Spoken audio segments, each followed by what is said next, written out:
કેસર માત કી જય.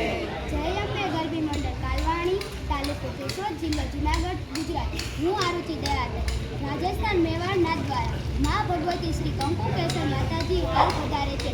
તેમના શ્રી સોનલ કૃપા ધામ ગઢવાડા ભાણવડ ખાતે પધારે છે. તેઓ શ્રીનો 70મો પ્રગટ્ય દિવસ પ્રસંગે અમારું ગરબી મંડળ વર્ષોથી પ્રાગટ્ય દિવસ ઉજવવા આવ્યા છીએ. આ વર્ષે પણ અમારું ગરબી મંડળ પ્રગટ્ય દિવસ ઉજવવા આવી રહ્યું છે. શ્રી ક્ષત્રિય સમાજ તેના વડીલો અને મારા જેવી નાની વાળાઓ સાથે કલાકારો સાથે અમે માતાજીના ગુણગાન ગાવા આવી રહ્યા છીએ. આજના શુભ દિને ચૈત્ર સુદ દશમના દિવસે અમો તેમજ ગુજરાત, રાજસ્થાન, MP તેમજ વિદેશના માય ભક્તો, નામી અનામી કલાકારો પધારેલ છે. અસ્તુ. જય માતા.